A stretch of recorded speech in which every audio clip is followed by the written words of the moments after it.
Hey everybody, it's Eric Jensen.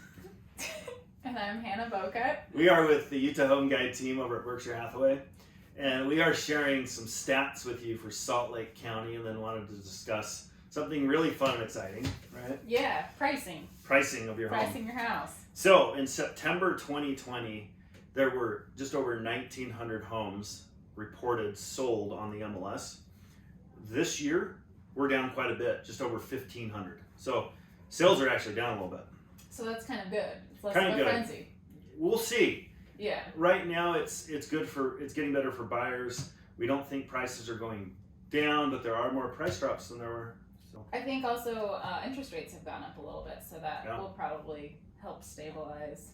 normalize maybe. Yeah. Exactly. Yeah, good point. Currently, there's just over 1,100 active homes for sale, and currently there's just over 2,300 under contract pending sales. Okay, in the last 7 days, there's been almost 300 sales. So we say sales are down, and that's subjective to the day, right? Like one day, it could be up 10%. One day it could be down 10%, right? Give or take. Yeah. So, one last fact before we talk about pricing, because this has to do with pricing. May of 2020, under 350,000 on a sales price, there were 349 properties that sold under 350,000. May of 21, so just this last May, startlingly only 125. I mean, it's That's not crazy. it's not surprising. Yeah.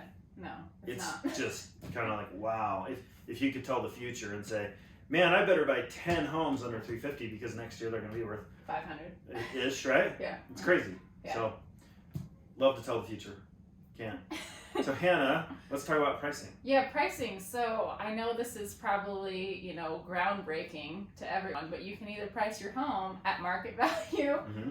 above market value, Mm-hmm. or below market value. And I think depending on what kind of home you have, sometimes, determines where you would have to price. If you have a super unique home that has zero comps, it might be priced above, what market value is. So yeah, you've done a lot more real estate than me, so maybe you can talk Well, about. you're learning, and I love that we're doing it on this platform. Yeah. It's so great. And you bought homes. Yeah. So when you sit down with an agent and they say, let's price it below market value, what does that mean? And what's the benefit of it? Yeah, the benefit of that is that you could potentially create a bidding war.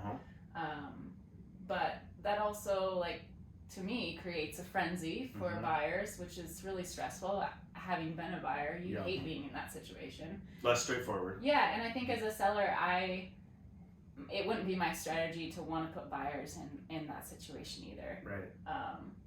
So I feel like I'm more of a, market Market value girl. Right here. That's me. I'll get a sweatshirt made. You should. But I'm sure that a lot of agents use that strategy all the time. Yeah. Or the grand open house. No showings till Yeah. grand open house. And that we're seeing that less now, thankfully. I personally can't stand it when a home's listed on a Thursday. You can't see it till Saturday morning. Yeah. Or Saturday. It's like everybody's just more anxious. Yeah, creates a lot of hype. And I'm anxious enough as it is. Right, same. I don't need more anxiety in my life. No, I'm an anxious fella. I got a bike and play around with my kids and do fun things with my family to even out. So. Yeah. But I think for different personalities and different sellers and different buyers, they might really thrive off of that. Yeah. I don't know. Maybe you can talk about maybe a home that you have had to list above market value and why. Sure. What sort of homes create that scenario in your mind? Great question. So I have two properties in mind. One's a home I was going to list here in Cottonwood Heights, and the seller wanted way too much money. Yeah. This was last year. We talked again this spring. He wanted even more money because he thought, man, everybody's making money. They just named their price. Well, yeah. It sat on the market for 6 months. They had to drop the price. I won't reveal the price because it's not necessary. But point is, it's now off the market. It did not sell, so they wasted 6 months. I don't know what his plans are. So he priced too high and it didn't sell. So that's an example of pricing too high and it not being a good strategy. Have you ever seen it be the right strategy? The best strategy I've seen is market value, personally. So I did have a listing this last summer though, where I told them 570, Mm-hmm. and she said I don't want to go above 550. Okay. Wait, this is a listing? Mhm. Okay. She just said, look, we need to move fast. 570 seems high. And I said, I agree. But that's when the market, it was right before the market started correcting. Yeah. We listed it at 550. Guess what it went under contract at? 570. Right. And that's where it sold. Yeah. So, yeah, sometimes, but we went under value as far as what it appeared to be, but then Yeah. 570 turned out to be market value. Yeah, do you see like a lot in Salt Lake at least, you know, these homes that that are in a neighborhood and maybe they're super unique, like some famous architect created it. It's like Mhm. done to the nines, like the finishes are just so perfect. Mhm. Does that warrant an excessively higher price? It can. Depends on the area. I mean, certain areas of Salt Lake County, Salt Lake City, you know, the avenues, where my dad lives in the Federal Heights area, Mhm. very unique homes. Harvard, Yale, Yeah, yes. In a neighborhood where it could be overbuilt, no.